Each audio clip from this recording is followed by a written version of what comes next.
project,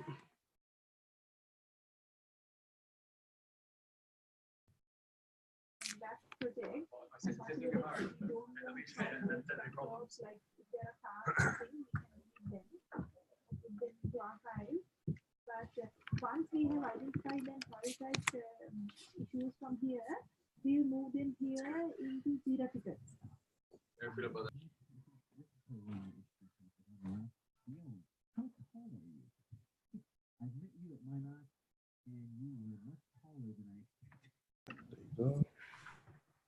Okay. Let's see. Okay, so transform. So before I begin, has anyone got any questions on transforms or any bad experiences, new experiences that you probably want to see implemented? Because transforms are very flexible. You can have one input and one output. You can have multiple inputs to one output and vice versa. They will be enhanced, especially with headers. That's another feature that will be implemented into the platform in version 4.2.3, I think, but I'm not sure if I've got it in this current environment. If I do, then I'll show you. If not, then I'll just show you put and delete. But yeah, transforms, they allow a user to basically transform the input, especially when you may want to customize something before it goes out to an API. It's a great feature to have. You may want to remove a property before you send it to an API. For example, you can have a list of, let's say you have an array of users.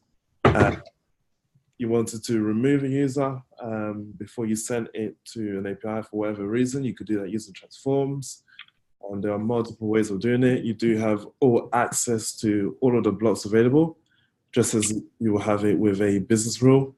You can also, the power of data mapper is also efficient here as well. So you can apply it wherever you want on a specific input. So I'm going to use two different examples to begin with. I'm going to use an existing app. I'm going to create, and then after I create a very simple app, I should show you. I know you guys are probably tired of the weather app, but we do have a great list that I found by our colleague PJ, where we can use different APIs to implement with. But for now, I'll begin with the weather app, and I'll show you how a transform can be done. Okay, so what do we have here? We've got 4 features. In fact, let me show you the application flow to make it a bit more easy. Let's see. Yeah, so we've got 4 different features and we have 1 decision block. It will begin with look at weather, and you can tell that by the green highlight. And yeah, you have an option to end it with show temperature or show humidity. Now, let's say if I wanted to transform a request before sending it to the API. One way we can do this, let's have a look at the feature. We can go to look at weather. All right, so we have 1, 2, 3 business rules, and we have 1 service call. Okay, there's a bit here. Is it off? Okay, yeah, sorry, apologies. Okay, so let's transform our location.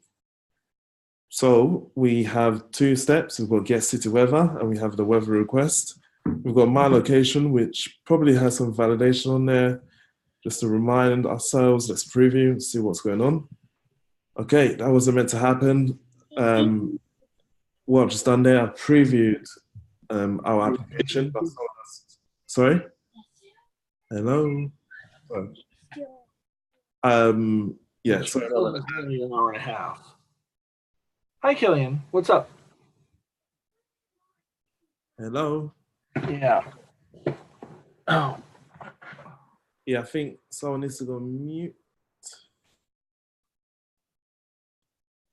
Okay, never mind. Yeah, so yeah, let's transform the location. What just happened there? I previewed our application, but we saw a different result. When that happens, someone is using the same app engine, which is not a problem. So let's preview again.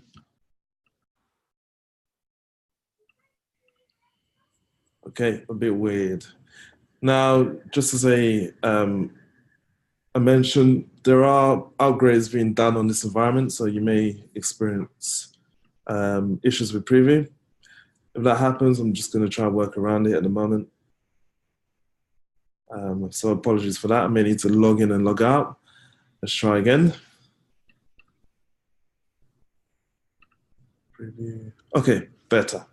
All right, so what do we have here? We've got lookup weather. We've got get city weather, which is our first step. We've already built this application, so it should just work. I'm gonna specify London for now, and I'll just choose metric. Hopefully we get a response since we haven't changed anything. Great, so we have the response. We've done transforms in it already. I think I shouldn't be showing you this one, but what we have here is our response. We've got 6 different properties in this weather response object. We've got humidity, we've got sunrise and sunset, we've got the maximum temperature, minimum temperature, and the current temperature in London. I think in the past, what I've gone and done is added signs towards it. So we have a % for humidity, we've got degrees Celsius for temperature, maximum temperature, and minimum temperature. How have I done that? We've added something called a transformed response object, and we've basically added a transform to the response. So rather than request, actually, let's view the response. So we go to the integrate tab, and this is where all the magic happens. Transforms will be part of the data mapping tool. We open up our service, and based on our application, it will probably be this one. We have our service here, and we just click map data. Response, what do we have here? Okay, so here's the response. So we've got 1, 2, 3, 4, 5, and 6 coming back. How do we know that we've applied a transform? The way to access transforms, as in the menu, will be, rather than, some of you may know to click on here, it's preferable for some reason to click on here, and then we have a list. Okay, so for the output, as in for the response, we do not have any transforms in this section, so it's probably in the request or on a business rule. I'm gonna have a look. It's been a while since I've seen this one.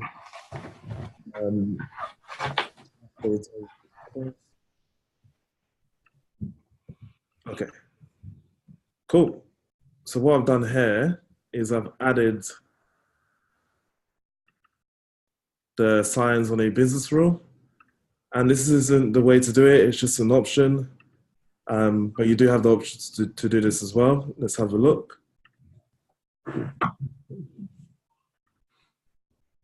Okay. Yeah, so here's an idea. Apologies for the screen. Let's zoom out so you can see it.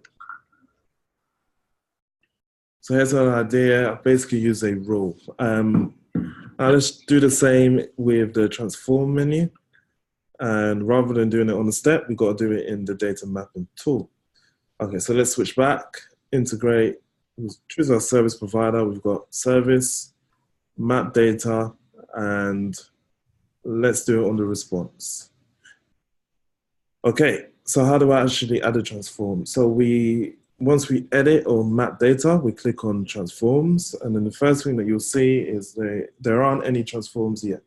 So we add new, and the first thing you see then is an option to give it a name. So I'm gonna say add signs, and then what we're gonna do here is add a % to humidity and a degree Celsius or a degree Fahrenheit to temperature, for example.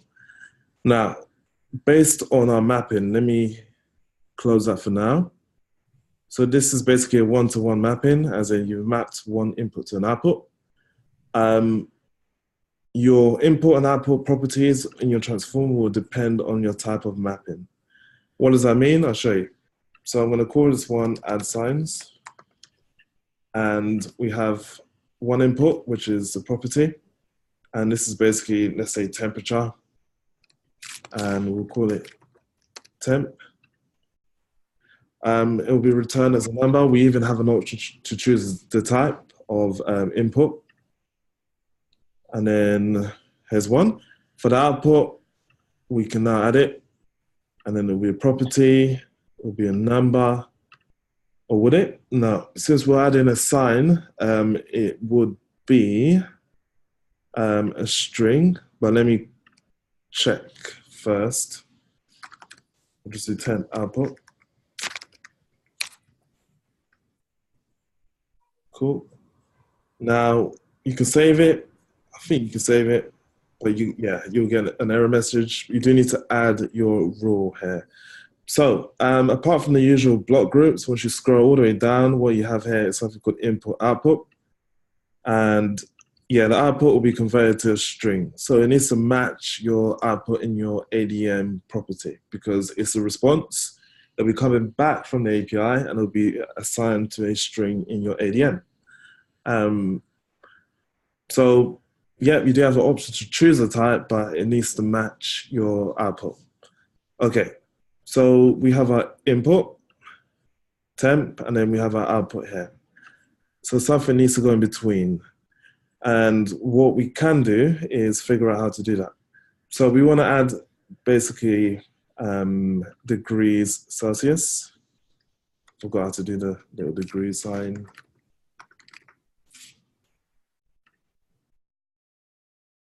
Yeah, so let me quickly copy that. Oops. Okay, so we want to add that to the output. How do we do that?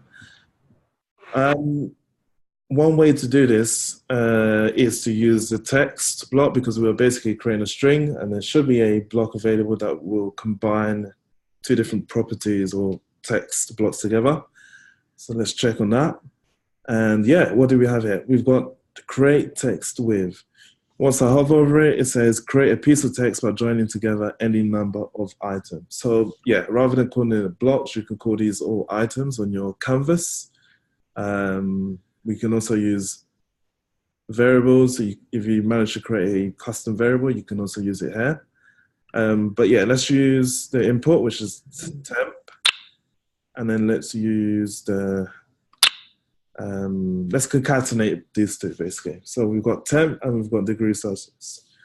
Now, based on the shape of this block, one can assume that it needs to go into here. So let's see if that works. I may have done it the other way around, or maybe not. Let's check the code. Yeah, that should work. Cool. So we're basically saying temperature will come back as 18, for example, from London, and then we just add degrees Celsius to it. We can even add an if statement here. We can say if the user has selected Fahrenheit for the unit, we can make it Celsius. Let's do that now, actually. Let's see if that works. How do we do that? We can use a logic block. We can use an if statement. So we can say if user, and user will be basically property. So yeah, we need to compare it. So we also need another block here, which is an equals block. So if property from the input is equal to, let's say metric, and we need to be case sensitive here. So we already have a property called units. If we can't find it, we can search it. Where is it? Oh, okay. All right, I get this. So yeah, so since we're doing it on the response, we may not have access to our state. So we can only do it based on what is coming back as the input in our response. In other words, what you're seeing here is basically what will come back from the API. And based on the fact that we are doing a transform and not a general business rule, we may not have access to everything, but we do have access to stuff that we need to do, at least if we needed to use it. So we don't have anything to use here. Let's remove the if statement for now. In this situation, it will be better to do this on a business rule because you do have access to other properties. So for now, I'm going to remove the if statement block and then choose property, remove that. Let's keep it simple for now. So as a summary, basically the output will be the concatenation between temperature and degrees Celsius. So let's see. We hit save. And then cool. Now, personally, I think there should be a pop-up confirming that you just added a transform, but as you saw, nothing indicated that. So what do we do next? Let's see the transform that we just added. We go back to the same menu, and then rather than saying there are no transforms, we can, we type in anything, and then we have our transform. We can still edit it if we want, and we can also edit the rule as well. Okay, so what do we actually do next? Once we've added a transform, we need to apply it. How do we apply it? We find our mapping, and then in this case, it will be temperature. And then we basically go to the output because we are transforming the input to the output. And then once you hover over the output of the mapping, you'll see a plus button. And then now you have the options to search, and then we'll just choose add signs. And then we click apply. And then now you can see a purple circle or dot confirming that we've applied our new transform to this mapping. Are we done yet? Let's see. So I'm going to hit save.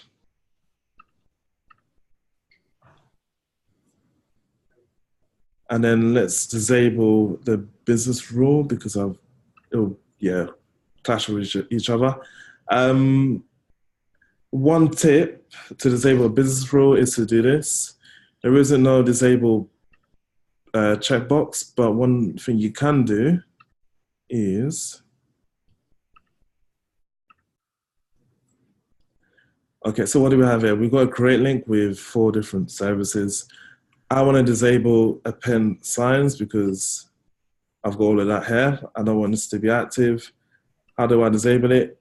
A shortcut would be using a precondition.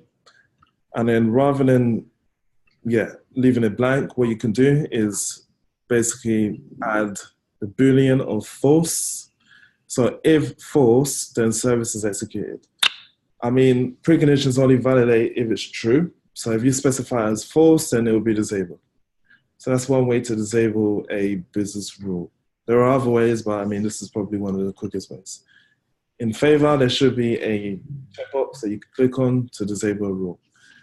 But yeah, I've given that as feedback, so it's all cool. So let's call it disable.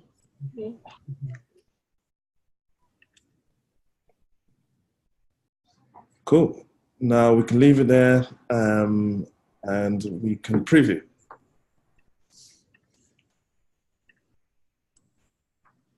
All right, so first feature, look at weather, get city weather, my location, which is London for now, metric, submit. Show daylight hours returns the calculation. So what do we have here? We want to see the result between our transform. So it should be in our state. Let's see. Okay.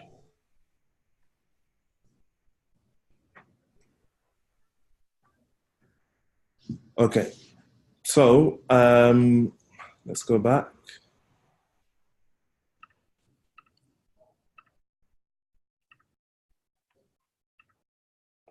Yeah, so the reason why it didn't work is because we do need to do an additional step. So we weren't quite finished yet.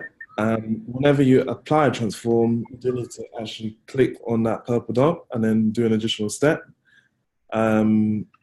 Let's do that. So yeah, the next step will be to click on a dot and then you will select your output.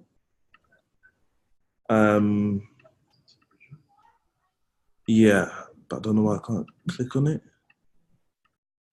It's a bit weird. Okay, let me cancel this. It just says temp output.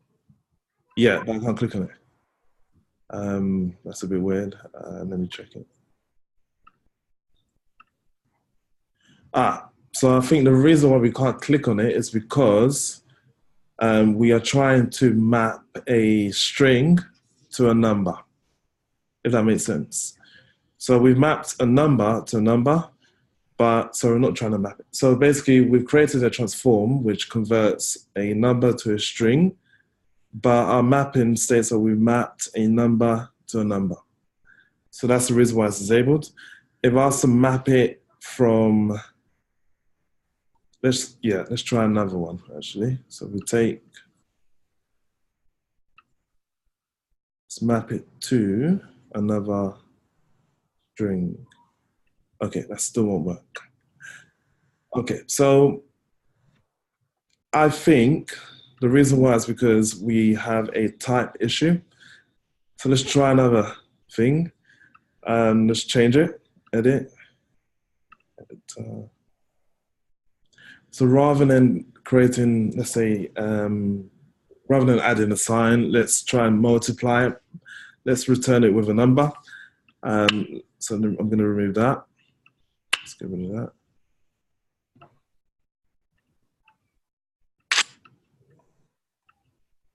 By the way, to delete, you can also right-click on the block and you can delete it. But yeah, let's try and use a math block. So we can say number.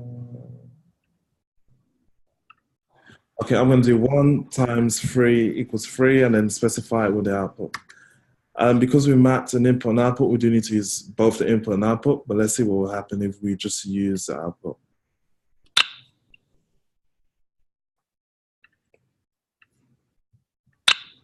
So I've chosen 2 number blocks for an example. And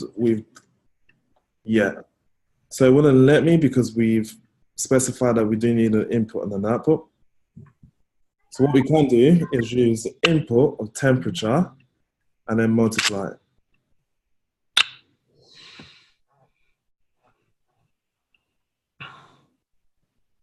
Oh, still wouldn't let me. Okay, so one way around this is actually to apply this to a local variable. So what we can do here is we can use the variables block. There's a block called set item, and then we can do, let's say, calculation.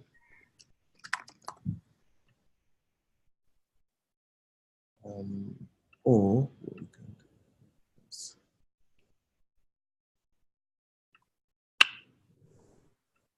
let's try this.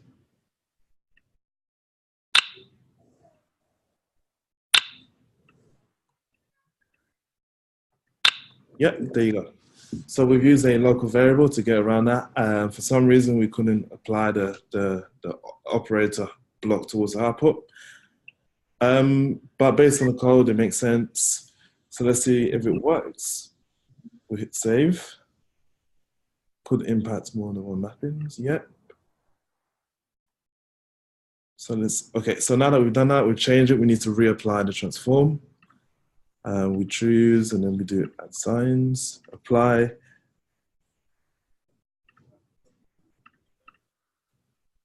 Apply. Okay. Let's try that. Okay. So that's what the problem is. I forgot to change the output. So we bin this.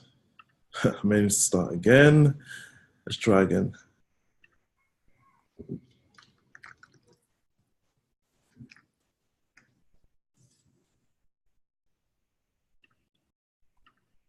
All right, so this should make sense. Okay, we still have our rule, which is great. So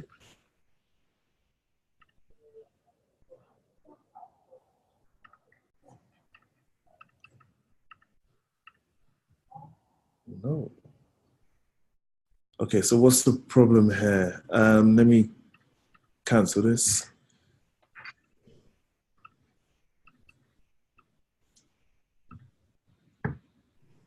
Okay. We need to remove it properly. Apply. Yeah, and then save it. I'm going to reopen it.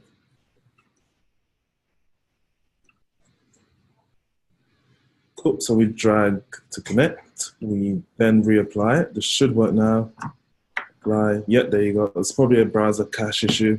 But yeah, if that happens, just cancel it and refresh your browser. Let's apply the output. It still wouldn't let me for some reason. Okay, never mind. We'll save it and we'll preview.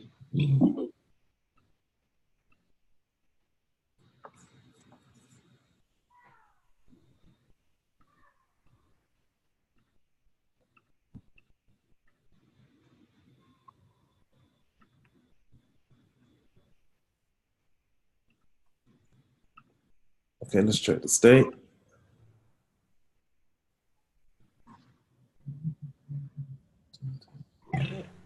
All right, so it's currently not 5 degrees in London, so that's the incorrect answer. Yeah, I don't know, I need to check that one, but usually the final step is to apply on that transform, as in on the mapping.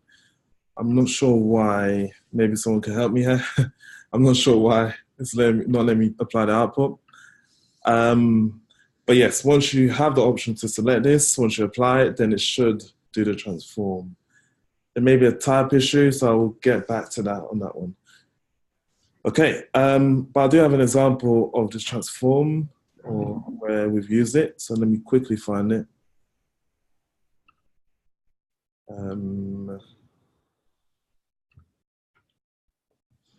Okay, let's try it on. Silly boy. Sticker nose boy.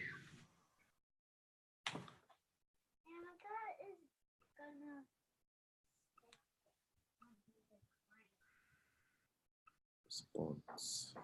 Let's try it on the request. Get rid of that. We'll choose.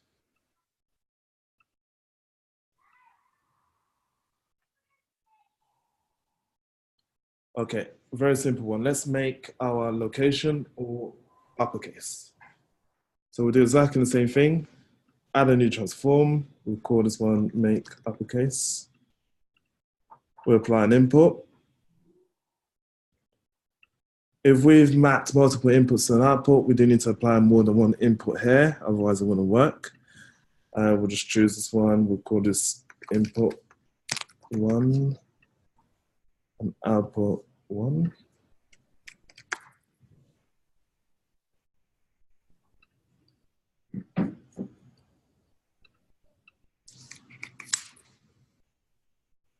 Okay, so yeah, input, output. This will be very simple. It should be a text block for this. There you go. So there's one called to uppercase. We could choose between lowercase and title case. Drag it in between. Very simple. We hit save. We apply it. So we go to the end of the mapping. So Q will be query. We choose what we just done. Apply.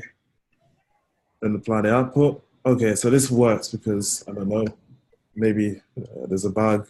But yeah, string to string works. We apply it. Save. Now, once I send a request and check the state, it should be all uppercase after we've posted our location. Or maybe it's done it before. Let's have a look. Okay, look up weather. Okay, London is capital L, it should be all uppercase. I'm gonna hit submit.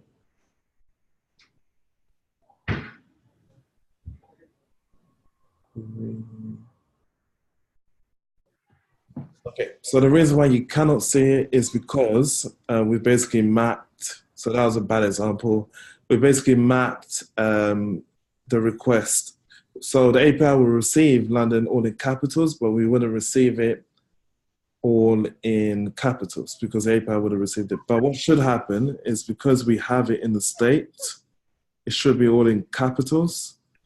So that's a bit weird. Let's try again. If not, then we'll just move on. I've got to get it working at least. Let's try another option.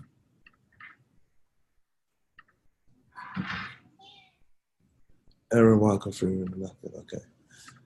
Get rid of that. Bin it.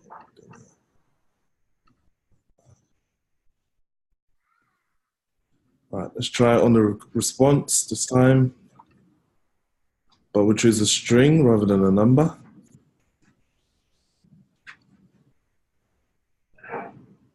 So country can go to any string property.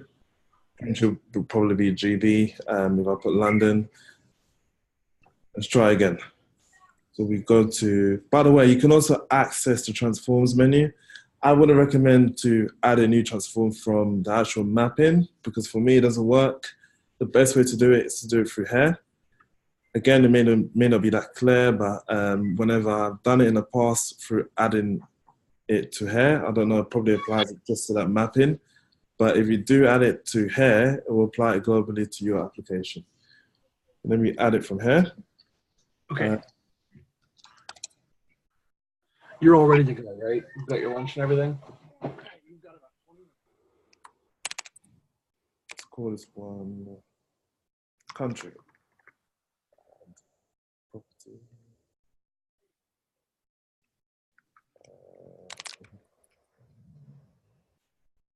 String.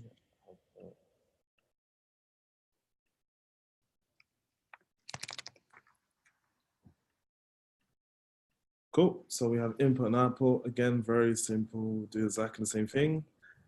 Input, output.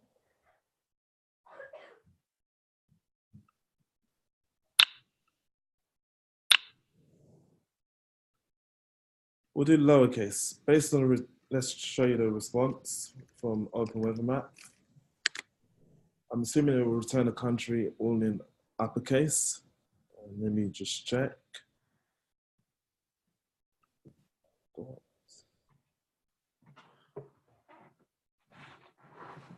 Okay, yeah. So country will be in uppercase. If the transform has worked, it will be in lowercase. So let's try it.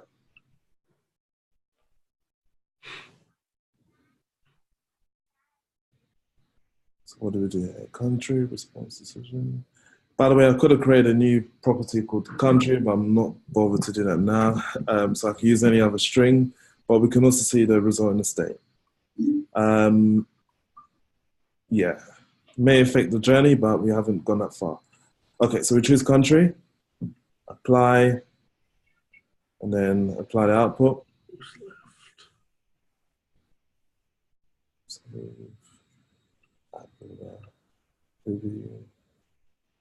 Cool, let's try again.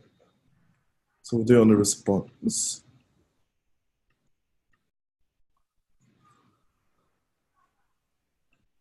By the way, I've just tried to click on state based on your browser. If you can't, if it doesn't pop up, you may need to drag it up on the bottom.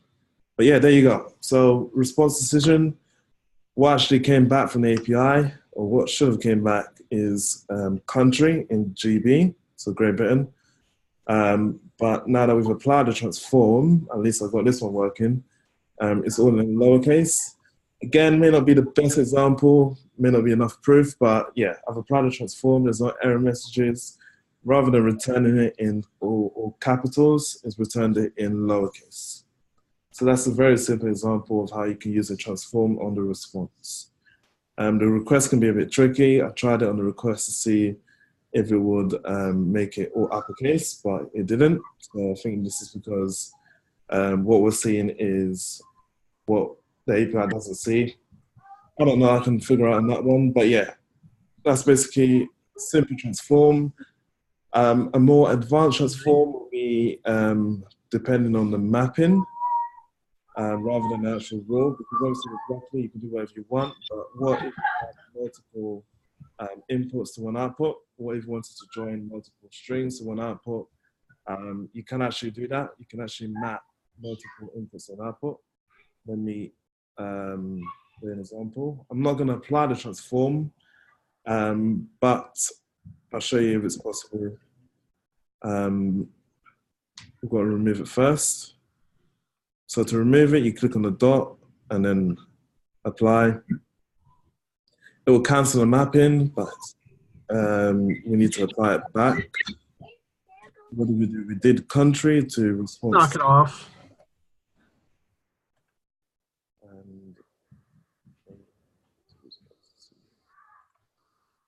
Okay. So actually, if we were to map multiple inputs, we do need to apply a transform. So there you go. So yeah, that's when it becomes a bit more complex. It's up to you. At least we have the option to do that. Okay, any questions on that? Nope.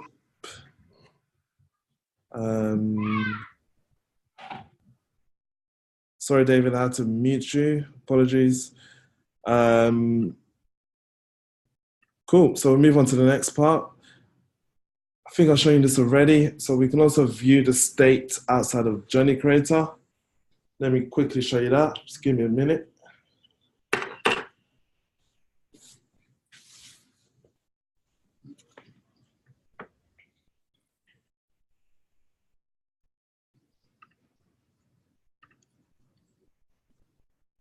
Okay, so how do we actually view the state, or why would we view the state outside the platform?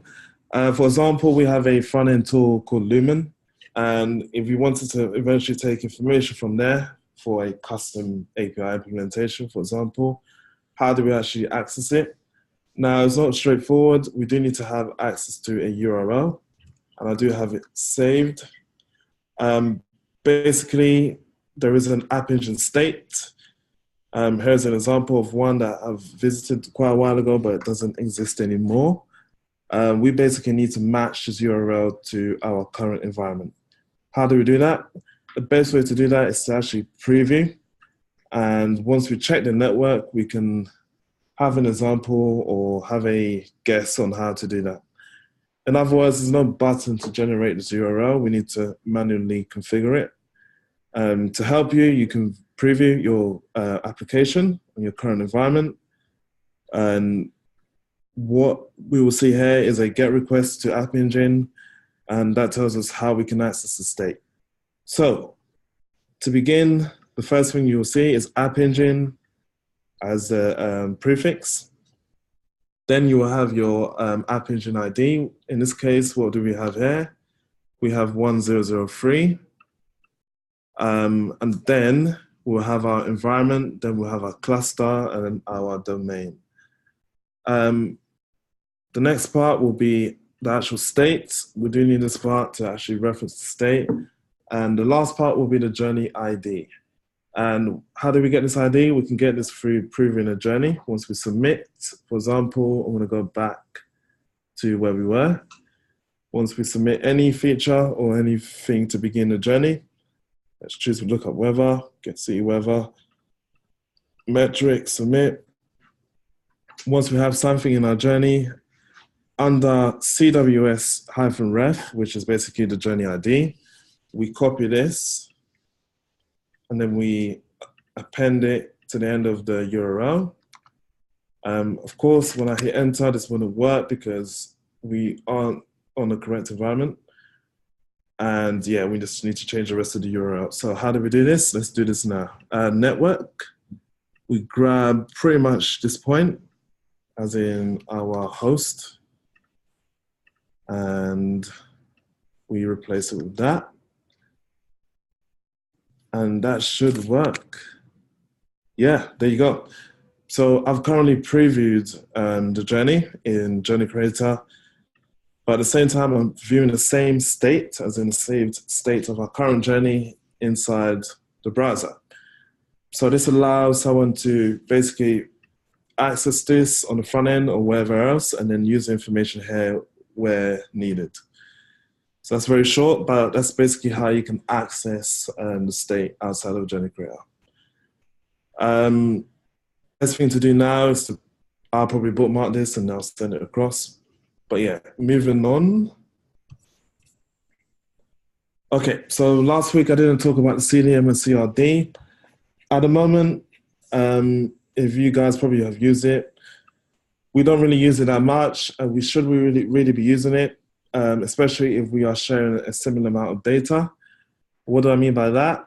Basically, whenever we build a new application, the CDM will be a great idea, as in we will have, for example, frequent data used, for example, addresses, names, ages, any data which is common. So CDM stands for Common Data Model. We can apply it here, and then we can also import it into our applications. The CDM is available globally, and we can access the CDM by clicking on the screwdriver or the spanner icon, and we just click on CDM. So what's the difference between CDM and ADM? CDM is basically the common data model. You can access this in any project and any application. ADM is only restricted towards your application. How do we use the CDM in our ADM? What we do is visit the ADM tab and then we click on import. As we can see, we have pre-populated data and we literally drag and drop into the gray box that would appear. Let's try it for example, Samsung plans. We drag it to the left and what should happen eventually? It's a bit slow. Okay, that didn't work. Let me try it again. Maybe I didn't drag it in there properly. Yeah, this should do it. So that white and gray box should turn gray and you'll see a success message. Once you're done, you click on done. And yeah, now you have that object in your application. So you can't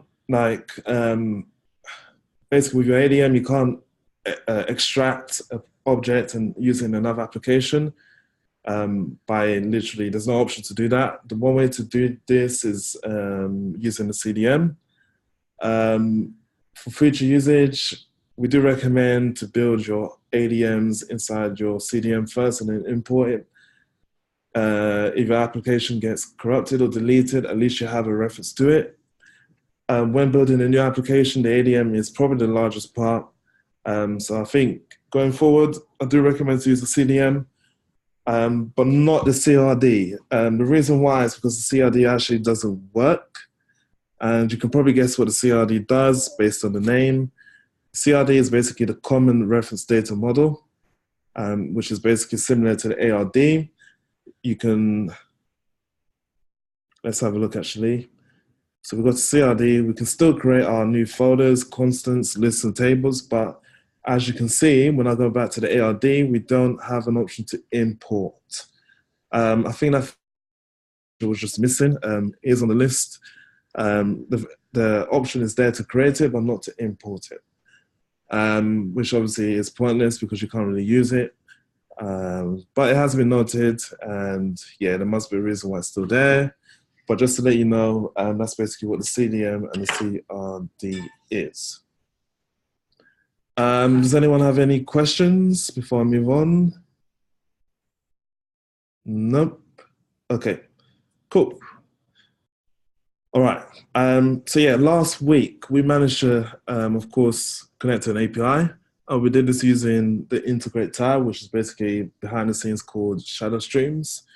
We did a REST configuration, which is basically over HTTP. We used request params. I'll show you a quick reminder of how we did it. Because our API, our Open Weather Map API required parameters in the URL. What do we have here? We've got the query, which is the location, and we have the app ID, which is the authentication, as in the ID. We sent 1 and 2 using the request params object. And to view that, let's click on the service provider. We map the data. We chose an optional mapping of request params because depending on the API, it can be completely different. Some may require just params. Some may require request params and a request body. But for this API, we just use params and then we mapped it. Now, I think I do need to remap this because there was an error before. I wonder why it's not working. Oh, okay. I may have done something wrong there. I'll check it later on. But yeah, so basically what we did is use 1 and 2. But another feature with the Integrate tab is to use basic auth as a method to connect. Some APIs may require basic auth. For example, off the top of my head, I think, let me check my analysis. One of these APIs should require it.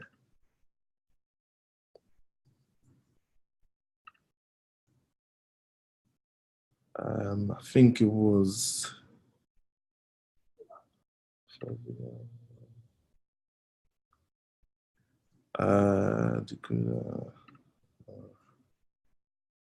Okay, so here's one. I think Avalara is basically a tax API or a transaction API. I can't remember. But yeah, for one of the requests, you do need a basic auth configuration, and that will generate a token that you can use to connect. How do we actually do this with, or how do we actually test it with Integrate? Rather than using a proper API, I'm going to use something called MockLab or WireMock. I'm not sure if we have it. Let me quickly check. But WireMock is used to test your APIs. You can use it as stubs. We may have it for this environment. I'm not hoping on it, but if not, I'll go and use MockLab. And I may need credentials. Let's see. Or may not. So this all looks like jargon, but I need to find the right mapping. If you've never used MockLab before, you can basically post stubs, as in types of requests. So you can post a GET request, post whatever you want, and then you can test it through Postman to see if it works, pretty much. So I'm going to find an API, which is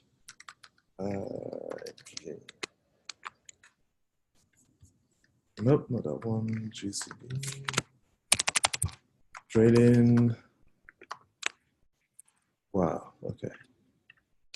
There's a lot here.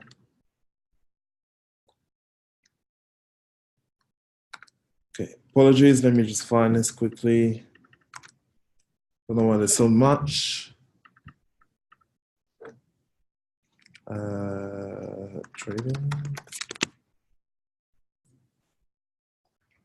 Okay, so what if I wanted to update this mapping in Postman? Good thing about mocking, as in using one of these tools, is that you can also test basic auth. And one way to do that is to literally update this model, as in this model here, with a new object called basic auth. And then we can test it in Journey Creator. So I'll do this quickly. It's not part of DXP, it's just part of testing the functionality. So I may need to pull up the documentation because I did this with WireMock and not MockLab. So give me 1 second. WireMock.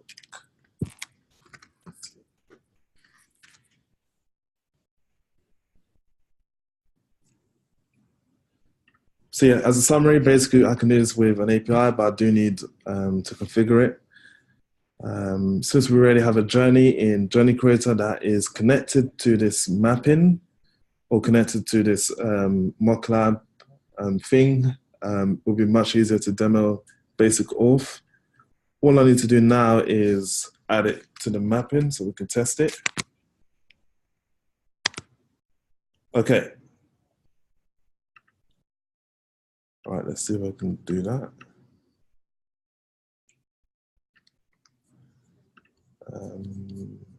PJ's testing.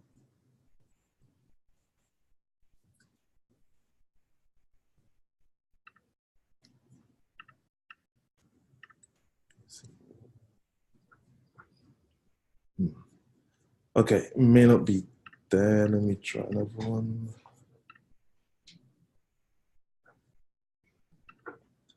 All right, so I may need to come back on this one. I don't have the credentials for MockLab. I need to get this from my colleague. But if I did, I would have logged in and it wouldn't let me do it through Postman. I need to do it for here. So apologies for this. How do I actually add basic auth? Let's assume that we had it on this mapping here, or that mapping. Let's assume that we had added this object here. 1 and 2 needs to match what you've applied in Journey Creator. And I'll do this now. So we'll do it on here.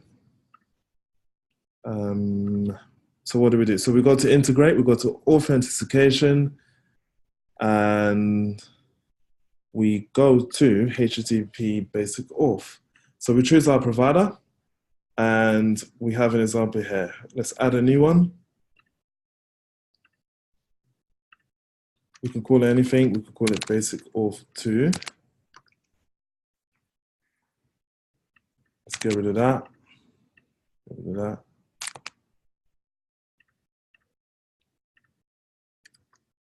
Now, for example, if I was connecting to this map in here, I will need to add the same username. So I'll copy jeff@example.com.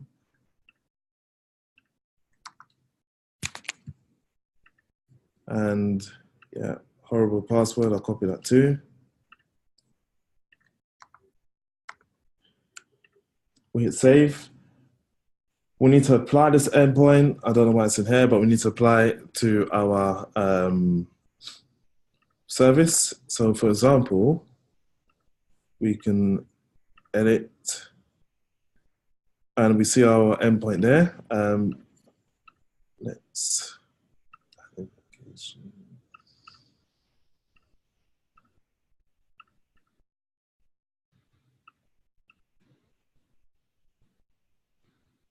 service. All right, so yeah, to make this easier, if it was working, if I had credentials, what I would have done, I would have called it mocklab. It would have been a REST request type, HTTP, because my protocol here is HTTPS, so I would have chose HTTPS. 1 and 2 will be left to its own devices. Apparently, these don't really need to be changed because these were based on a test. So they both of these values should work for the majority of the cases. But now that we've added basic auth, we'll just apply it on our service. Once we hit save, it's not going to work because we do need to configure the others, but eventually I would have previewed, it would have connected, and yeah, you shouldn't get an error. So that's one way to test it. It's a bit of a shame because I need to get credentials, but yeah, apologies for that. But that's how we can use basic auth.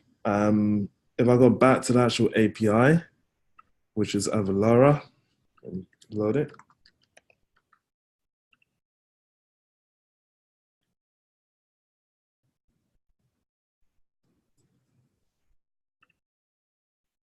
And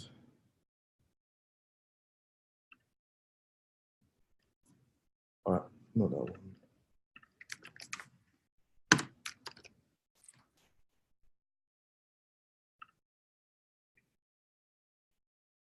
Yeah, I mean, this is an example, but sometimes your basic auth can be optional. But yeah, eventually, in order for this to work, I would have needed to authenticate myself, and I would have needed to use basic auth. I'm not going to do that now because it's quite time lengthy, but yeah, hopefully you get the idea, and I'll move on. Cool, transient data. Why would we use this, or when was it implemented? So yeah, for 4.2.1, as in the first increment for 4.2, we added transient data because it was a requirement by proof of concept. I think it was for Samsung. But yeah, how do we actually do this? If you do remember, whenever you add a new property, we do have an option to add privacy settings. So I'll call this one transaction ID. And I'll give it as a string. I'm going to hit save.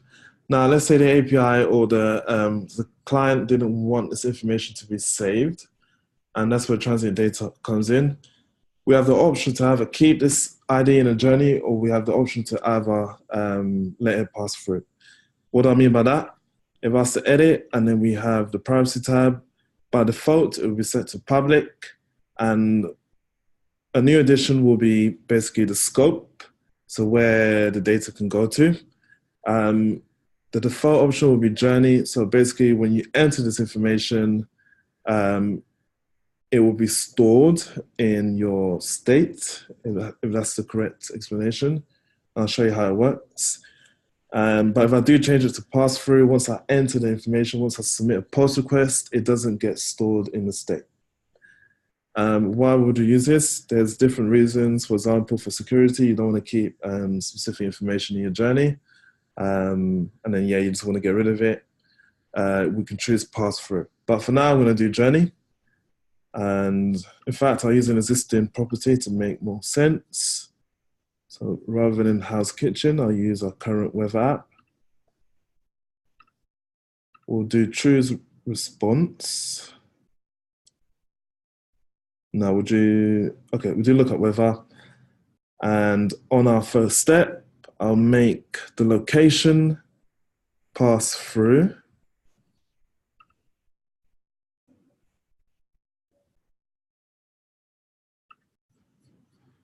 So we need to actually go to the property in the ADM, and we click on weather request, my location, edit. The first thing by default, what will happen is, actually let me preview it. What will happen is that it will keep it in the state as normal.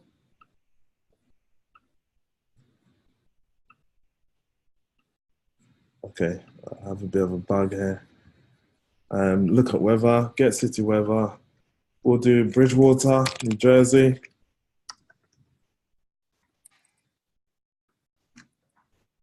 And we'll do Imperial, submit, an error. The reason why, probably because of the format of my location. Let's just do Bridgewater. Yeah, okay. Cool. So what if I didn't want location to be in the state? Where is it? Should be in here. There you go. So my location will disappear. If I change it to pass through, it wouldn't be kept in the state, it will disappear. That option is available if you want information not to be stored in your state for whatever reason, for PCI compliance or different reasons. Okay, so let's change it. We'll go to my location, edit, and it will be privacy or privacy, and then we choose pass through, save, get rid of that. Personally, I think these pop-ups stay there for too long. That should be changed. But anyway, that's separate. Let's preview. And then we check the state again. And then we'll do look at weather, get see weather. We'll do exactly the same. We'll do Bridgewater, Imperial, submit. Cool. So we check our, there you go. So in our weather request object, normally we had my location up at the units, but we don't have it anymore because we chose not to save it in the state. So that's basically the feature of transient data. Okay, any questions on that? Nope. Okay, cool, moving on. Okay, a very interesting one, object and object array blocks. How do we actually use this? First of all, you do need to have a good example. And why do we actually have this? So prior to 4.2, I think, we had an issue where we needed to insert an object into an array coming back from an API.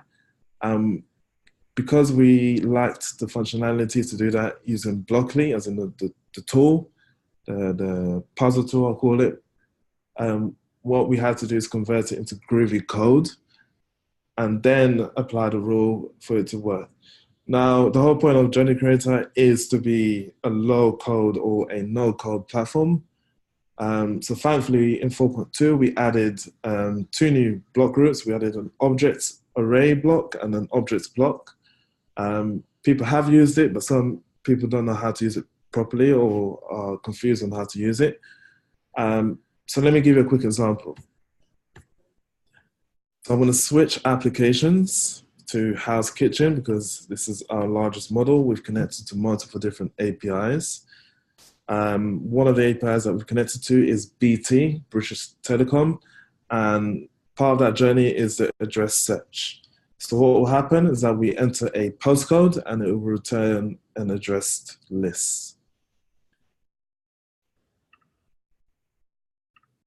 Cool, so let's preview the journey so you can see it.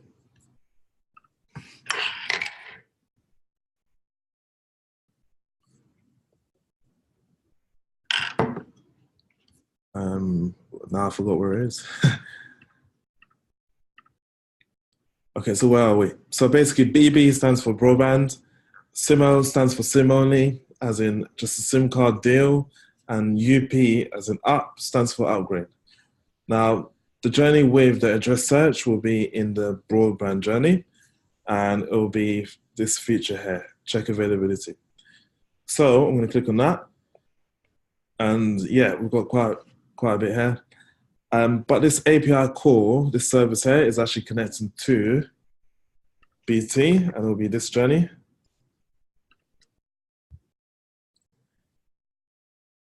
So part of the proof of concept was to basically mimic this journey in Journey Creator, which we did. Let me start from the beginning so I can show you. So what we do here, we check availability in a postcode. I'll choose our current postcode in the London office, which will be W55SL. I'm not going to put a landline number because we have multiple, but we'll check availability. And yeah, we've got multiple of the same results, but at the end of the day, we have an array coming back from the API. So how do we actually add a new address to this result for whatever reason? One way we can do that is by using the object array blocks. So let's figure out how to do that. Okay, so let's go back. I'm going to preview the journey so you can see the results. So we pretty much named our features based on this journey here. So we'll be check availability. In fact, I can show you on the front end, it'll be a lot better. So as I showed you last week, what we have here is House Kitchen. It was a combination between 3 different proof of concepts. So the first one I just showed you was BT, and that was a broadband journey. Second one was a Dixon's car phone journey, which was a SIM-only journey. And the final one was AT&T, which was a upgrade journey. So I'm going to click select. And this is basically connecting to not this one, let me just close it for now. Our journey here, House Kitchen, which is massive. And just to show you, this is Lumen. And yeah, we've customized this a lot. Eventually, this demo here will be used for demos, hopefully, because we've put quite a lot of work into this and there's still a lot of work to go. But yeah, let's begin. Check availability. We'll do exactly the same thing that we did on the BT website. So we enter the postcode. I'll choose W55SL. I mean, the result may be hard-coded because of testing purposes, but we still get a result, which is an array. Landline number is mandatory here because of our journey. Let's give it a few seconds. Let's check the network.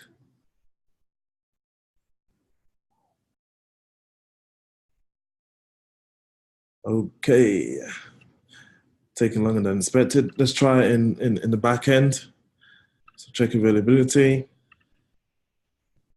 Okay.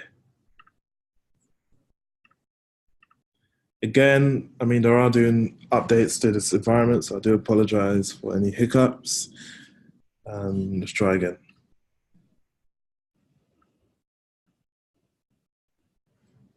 W5.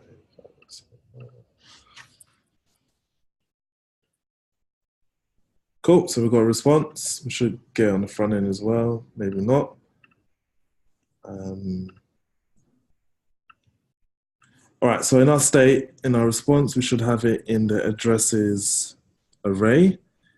We've got quite a few. So this is actually hard-coded. Now, I'll get you guys to remember this number here, because what we're going to do now is add a new object into this array. So currently we have 97 objects. Let's make it 98. And how do we do that? We need to add a business rule. So where do we add it? We add it to the first step in our journey. Integration of rules. And yeah, once we get a result, we just add it in there. So the first thing that we'll do is create a new rule. We can either do it through the step, or we can actually do it through the data editor section. Because there's quite a lot going on in the screen, I'm going to do it through data editor, rules, add new. Okay, wrong one. Oops. And let's add a new one. So we can call this one add new address. So how do we begin? So you need to imagine this bit here, this section here, as a canvas. So we can do whatever we want locally, but we do need to finish it off properly. What do I mean? So we can use 1 and we can use 2, but we may not be finished yet. We need to apply it back into the state. And that's where some people got confused while using these 2 blocks, but I'll start from the beginning.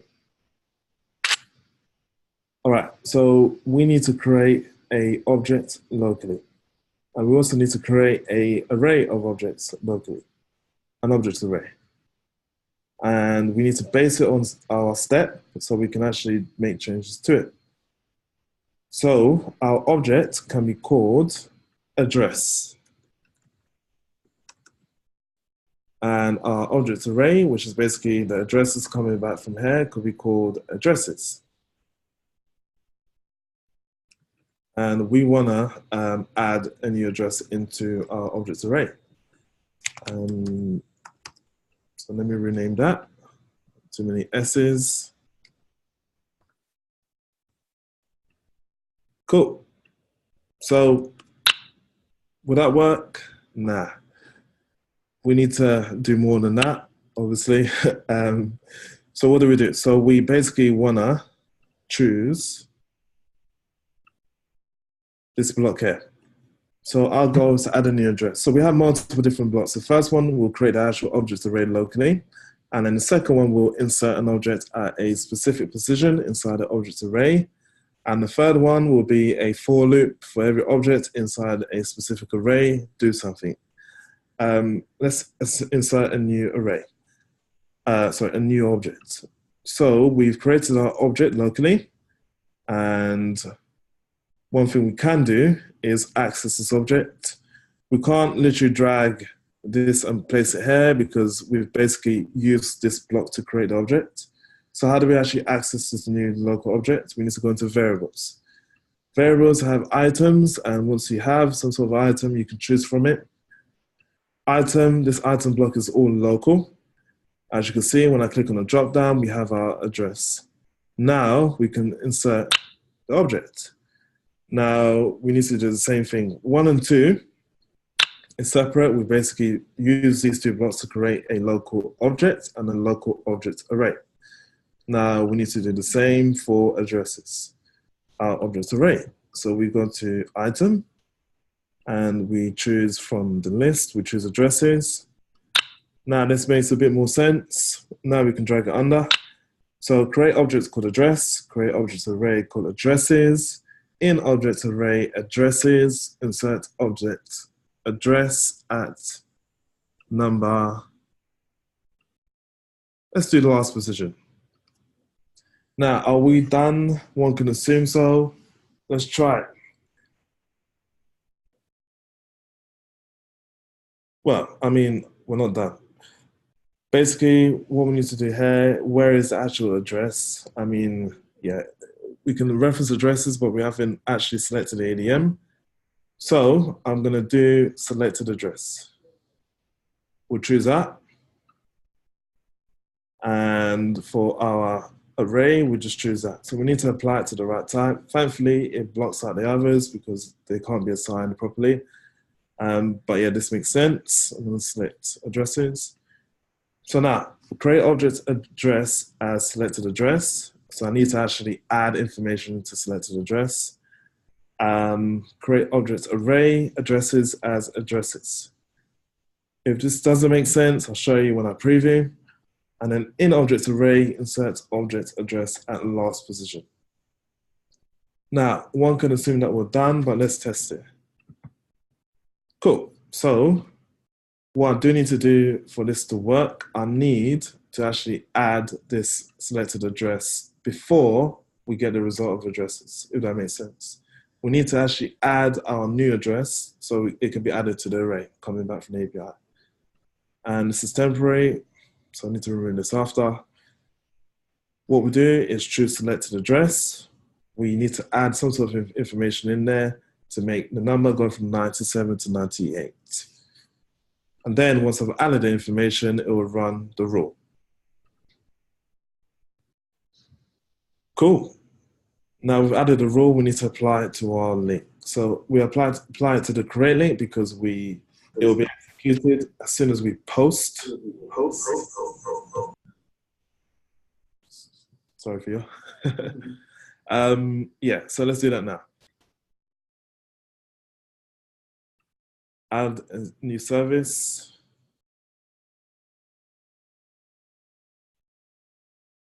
Cool, call this one insert address. Our spelling's horrible today. It will be a business rule.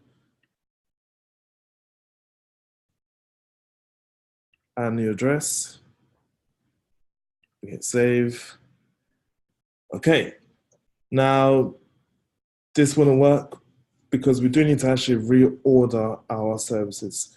If we were to preview now, it will call the address API, but we wouldn't. Actually, let's see what will happen. Let's preview now. Maybe give an answer. All right, so we choose BB, check availability, postcode eligibility. We have quite a bit here. I'm going to put anything in this object.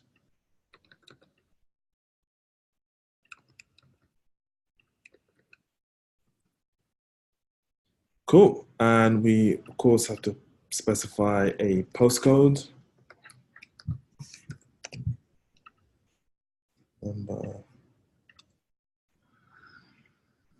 All right, let's check if it works. So we check the state. If you remember, we had 97 addresses. So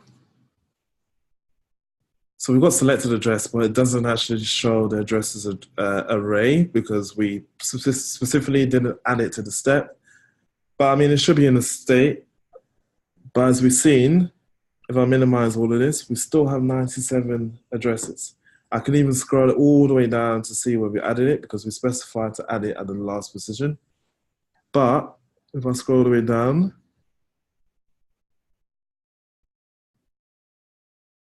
yeah, it wasn't added. I put completely random information, so I would have distinguished it from there.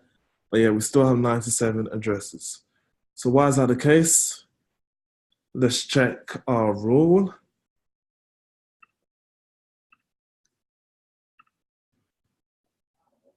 So rules, and then search address. Cool, so as a recap, create object's address as selected address. So we've done that, as in basically we've taken information from what we entered in the first step, then create objects array based on the API coming back. We've applied addresses, inserted address at the last position, but we haven't actually seen the result. So the last step in order for this to work is, as I mentioned before, all of this is local. So this is your canvas, this is local, whatever you do here is fine, but once you do want a result, you do need to apply whatever you've done back into the state. So if you remember, we do have a block called set state, and then we need to choose our result. So all of that needs to eventually go back to the state, otherwise it wouldn't work. Otherwise you wouldn't even see it in the state. So what do we do here? We add it to the bottom, and then we do set state of addresses. So we have our result to value, and what will be the value? It will basically be addresses, because in our third block here, we've added address into addresses, which is fine, but the end result needs to be applied back into the state so we can see the updated addresses array in our preview. So let's try that. So we choose variables, we choose item, and then we choose addresses. So we've got our local variable, which is now 98 objects, for example, and we apply that to the addresses state. So now, hopefully this should work. Let's click OK, and let's check the order of services. Hopefully this isn't the case as well. So what should happen first? So we do the API call, great, we've got addresses. And then, yeah, once we have the addresses array, we insert the address. So technically, this should work. So let's preview.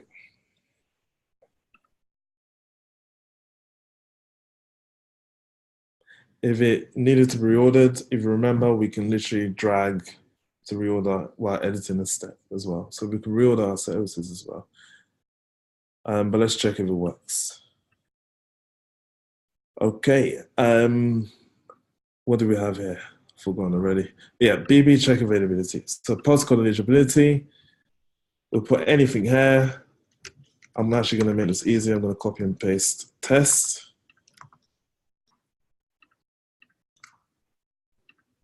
Yeah, put whatever in there. Cool. We'll do the same postcode, even though we're getting the same result back because the result is hard coded. But it doesn't matter because we can still use that to, change it and put any number, UK landline number, submit, and hopefully, what do we have there? Oh, okay. So we've seen a change. We've seen addresses being updated, but it's empty. And I think I know why, but could someone tell me why? Theo, could you help me on this one? You've seen what? So basically what I've done there is use a rule. Mm-hmm. Let me go back to the rule actually. So we've got rules. And then, But I've seen that it's in there. No? yeah, it's in there. But what the rule executed replaced the entire array with a blank result. But I wonder why. I think I know why, but let's see.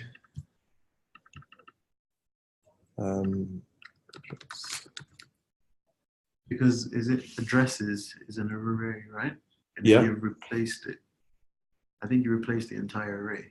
Yeah. Were you trying to replace just one like object because it was an object array? Well, we can either do that. We can basically go pick this object and replace that object, then apply it to the array. Yeah. But is there a block to do that? Let's have a look. Yeah.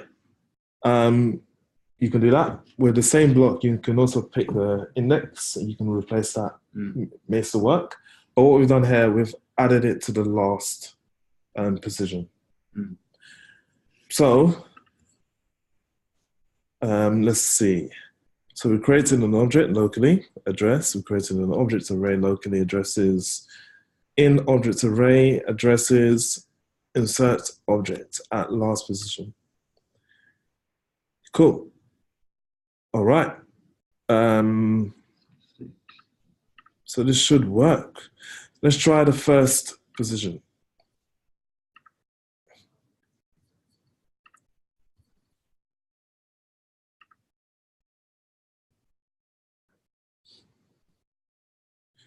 So we'll preview again.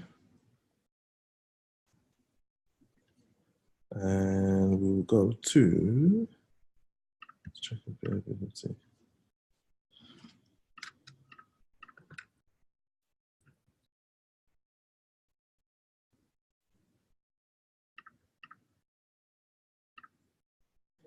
I think the postcode is optional because there's a rule on there.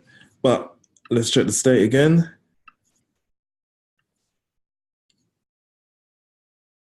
So we have selected address here because of course we've added that information.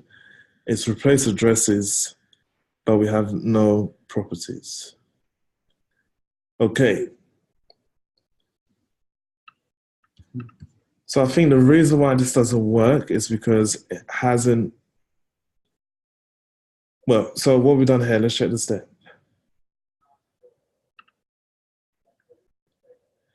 So we've got a list from the API. So we've got 97 objects in an array. Yeah. We want to add an address to make it 98. Yeah. So we need to append it to the array. Yeah. So we've done that with... What's the name of the array? The array is called addresses. And we've created a local object called address. And only one is in there. Only one is in there. Because they're replacing the entire... Exactly. That's the reason why. So how do we actually... Can Blockly do that? It can. You should be able to. Yeah, we can do it exactly the same way. So what we can do, actually, to solve this one is... let's see. Rules. I think it's the name, no? The name. Something is it's the There's basically one block missing, but I'm not going to mention. I'll see if we can get it. Yeah. Okay, I'm going to help you guys. So basically, I forgot to add or pretty much retrieve the addresses array first. If that makes sense. So what I've done, I've created a local blank array and a local blank object, but where's the actual addresses coming from? I forgot to add it from the state. So I'll take it from the state, do whatever you want, and then reapply it to the state. And then it should work, because what it's doing now is creating blank from blank. So let's try that. So we use a variables block.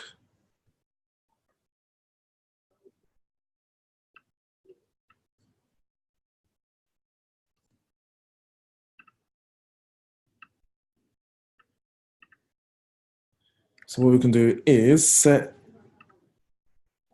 addresses. We can use the same name, it should work. But we choose our information from our state. So we choose addresses. So this is under the assumption that we return information from BT. We've got 97 addresses in here. Since we have that, we'll create a new object locally called address from selected address. So again, we have the information there, or do we? Let's check.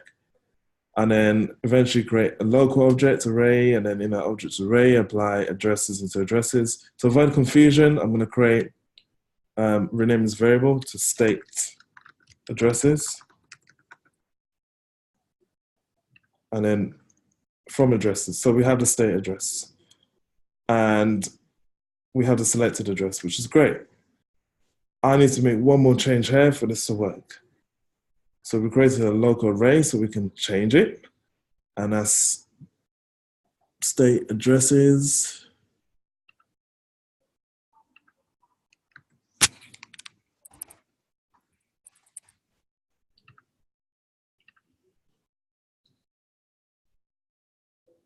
Okay, that should do it. That should do it. So from the top, we have a local, we've got our state basically. So we've got our 97 addresses here. Let me add a comment to make it easier. So 97 addresses.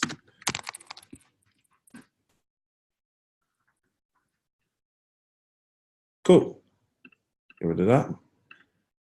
And we have our object.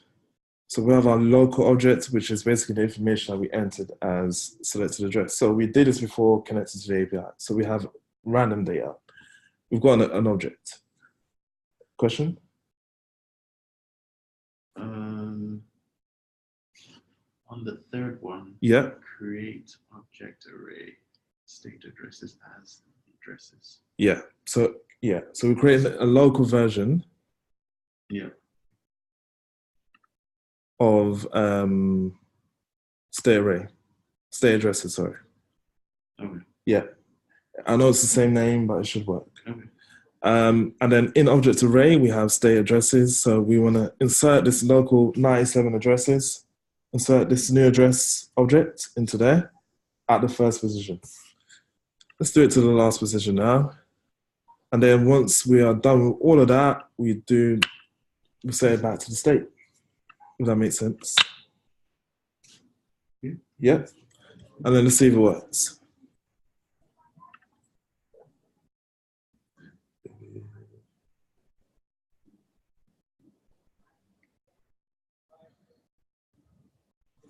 All right, so one more time. Let's see. Hopefully this works.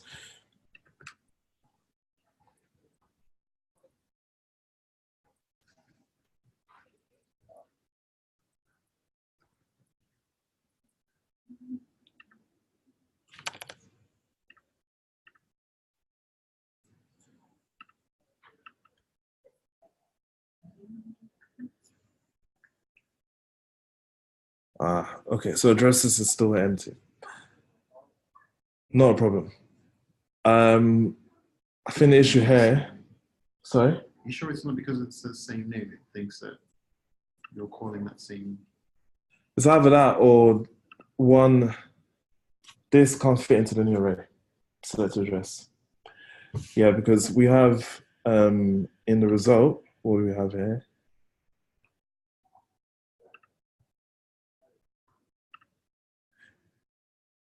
Yeah. Okay, yeah. So I know this is a bit confusing. Let's try and solve it one more time and then we'll move on. Let's try and change the name of selected address. But hopefully you guys get the idea. Basically, you need to retrieve from the state, do your stuff locally, and then once you're done, you need to reapply it back to the state. Otherwise, it wouldn't work. But I don't know, I can solve this. Give me 1 minute and then we'll preview again. So one more try. We'll go to data editor, rules, not templates, rules.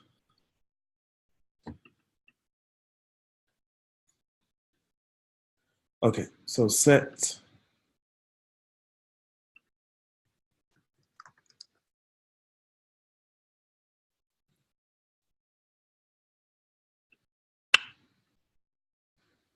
To addresses. So we have local. So state to local, and then we create a new object. Let's call that address instead. Local address.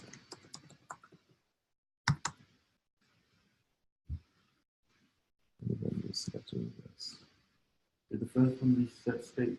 Or just says set? Set state addresses basically means that we're taking from the state addresses. So by the time this rule is executed, it will have information, and then we're applying it locally to a variable because state addresses. And then we create a local object and selected address, which we want to put inside addresses. So that's done.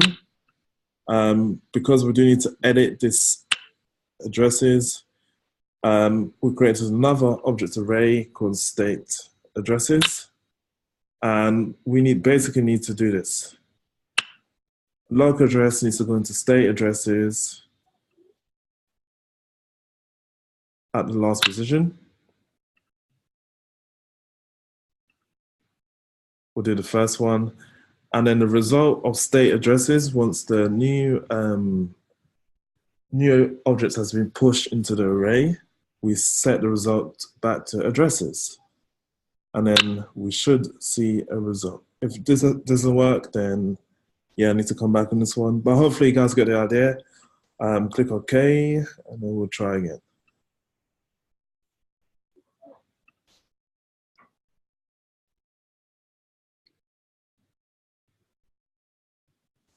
And I've confirmed, I've tested this before, it does work. Maybe today doesn't want to work for me, but yeah, anyway.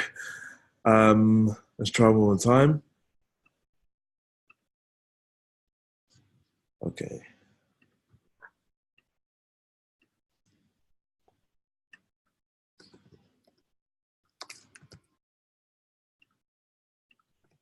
These aren't all required. We'll just do that.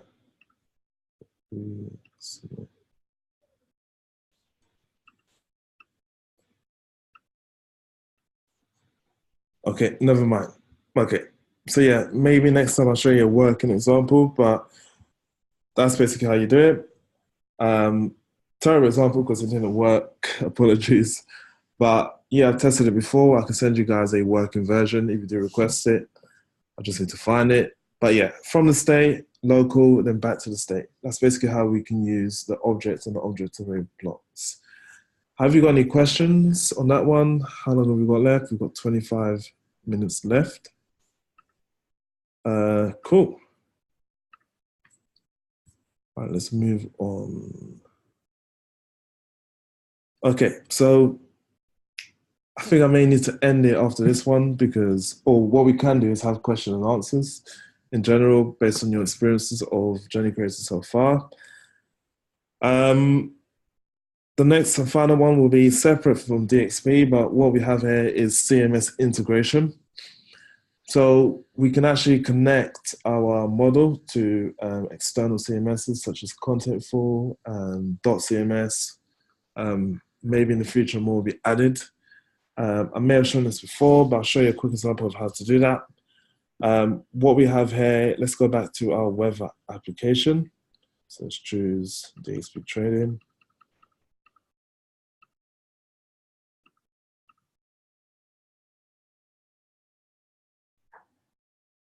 Cool.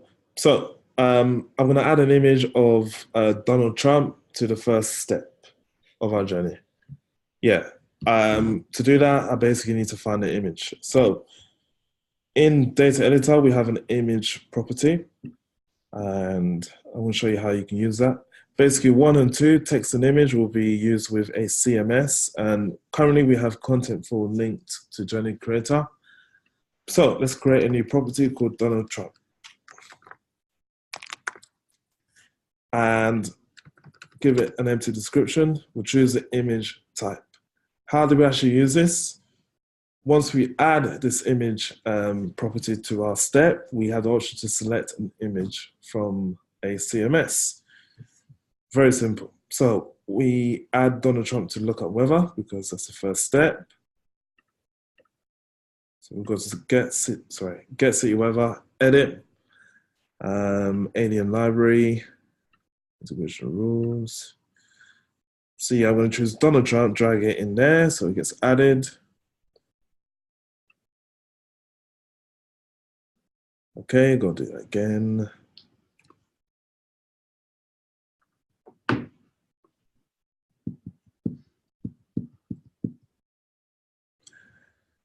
All right, apologies. It's taking quite a while. There you go, finally. All right, so we have a property called Donald Trump. So how do we actually add an image? If I highlight the image, what you can see here as a format as URI, so it's expecting some sort of a URI in this field. So to add it, we click on default. And once we do that, we can select an image. This is all connected to .cms. Now, we have a link here called Resource Manager. Once we click on that, it will open up .cms. Sorry, not .cms, Contentful. I keep on mentioning .cms because, yeah, I used that before, but it's actually Contentful. But yeah, it's another example of a CMS. What we could do here is upload images, text, and other media. And once we upload it, there'll be a gallery where we can choose the image that we uploaded. So let's try a new upload. So I'm gonna have to find the image. We'll do Donald Trump.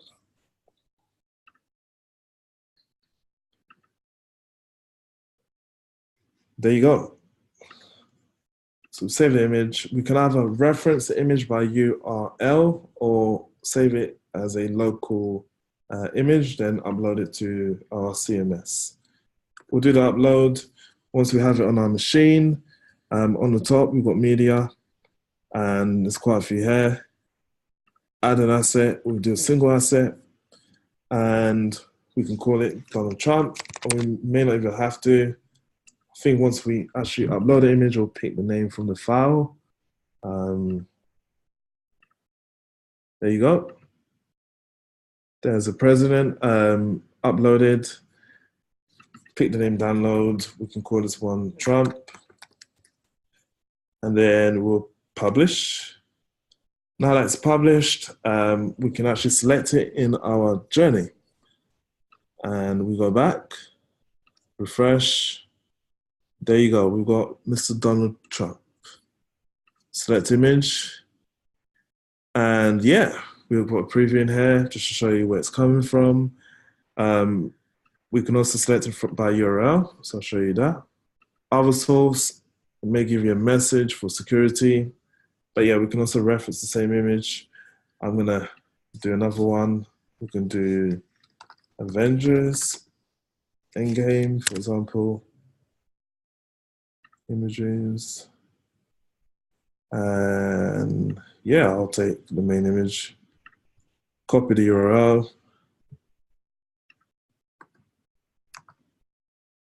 select image.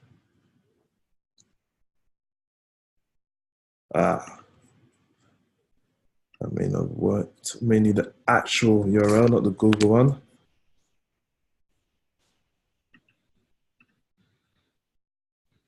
Let's try that. Tools.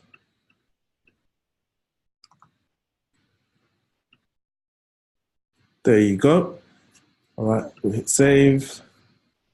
And when I preview, because the property is already on our step, we should be able to see it in the Lumen preview because the preview has been enhanced to show rich media. So that's basically how we can show an image on our step. And that explains the connection between Contentful. Eventually, you can import or connect to different CMSs, such as WordPress or others. But yeah, that's an example of how we can use the image field and also Contentful. Okay. Yeah. Put and delete. We'll end it with that one. Any questions in general? I know I've been talking quite a lot. There has been a few hiccups, so I do apologize. But yeah, there has been issues with this environment. So yeah. Okay. Now the final one will be a example of how 4.2.2 has put and delete. I already have a application that I've created or my colleague has created, and we've tested it today, so there shouldn't be any issues. Let's view that application. Let's go to House Kitchen, PJ's testing.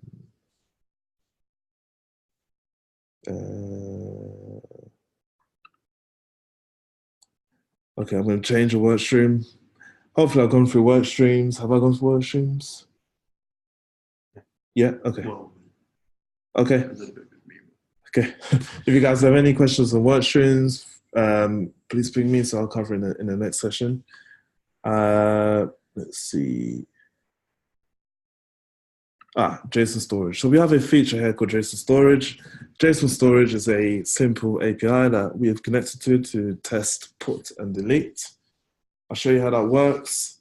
In Integrate, we have our service. So we have get account. If I edit this, you can see the method. We've got a get request. If I edit put account, we've got the invocation of put. Oops, wrong one. Let me cancel that. Go back.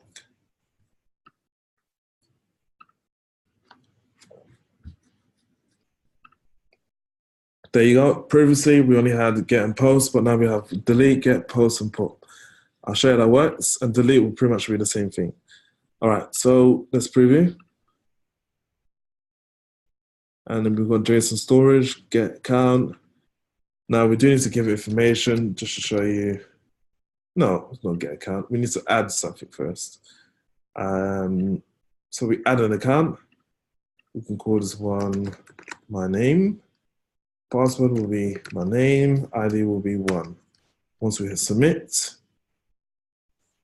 we're done. We check the network, and we've done a very simple post request. Cool. Now let's get the information back. Now, because we have this in our state, let's just, pretty much refresh it. Get account, empty, submit. Our edit link will show you what's been returned. And yeah, just to confirm, we've already posted information. Now that we've done a get request on, with even blank information, we've got something back, which is great. And I'll just enter that. So that confirms that the get request is working. The post request is working. Let's try and edit it. So let's restart the journey. And we'll go back to our feature. Actually, let's check the put request there, because this is a special type of API. It's a bit weird. Let's check. API called put account. So the put account is on the edit link, which makes sense. So what we need to do here is preview again, but we need to post information first. So, wrong one. JSON storage, we'll do get account because we've already added information. We don't need to add any information here because we just added information. Submit. Our put request will be executed after I edit something. So I'm going to change it from 1 to 2. Submit. And let's restart the journey just to confirm that the put request has been submitted successfully. JSON storage, we'll do get account, simple get request. And just to confirm, there you go. We've seen 2 that confirms that we've executed this put request on our create link, which is on our edit link, which confirms that put works. Let's delete next. So I'm going to re-preview. And JSON storage. What do we have here? Delete account. So, I mean, yeah, may not even need to add this, but let's submit. An error occurred. Okay, let's try account ID. Okay, so we needed to specify an ID. Now, when I do get account, okay, I need to restart the journey because it's in our state. Now, when I do get account, you should get an error because nothing has been saved. There you go. So the error could be a bit more descriptive, but I've just done a get request, which worked earlier, but now it didn't work because I've submitted a delete request, which confirmed that our delete request is working. So that's a very short example of how we can use put and delete in Journey Creator. Okay, so the final one was the Lumen preview, but I'm just showing you an example of how we can insert images. Just a quick one. Once you've added a new template, it's a separate. So with Lumen, we add templates and assign it to our steps. We can also add custom templates. In here, we can see the template has been used. Prior to 4.2, I think we couldn't edit the template once we added it, but now we have a code editor where we can re-edit the template rather than starting from the beginning and making it more tedious. If you do want to make a change, we can make it inside here. Previously, what you had to do is delete the template from here and then re-add the template. But yeah, that's a very minor note. Cool. Okay, so pretty much that's it for today. If no one has questions, I was planning to do a Q&A session, but yeah, we can do that next time. Thea, are you happy with that? Yeah. Cool. Thank you, Jamie, and David, and T, whoever you are, and BGB, I don't know. Oh, Brian, I think. But yeah, thank you guys. This is recorded. It will be added to the YouTube playlist. So we'll end it here. Thanks a lot.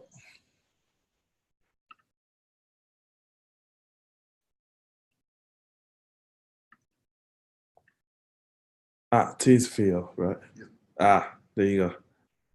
Okay, let's stop share. Yeah.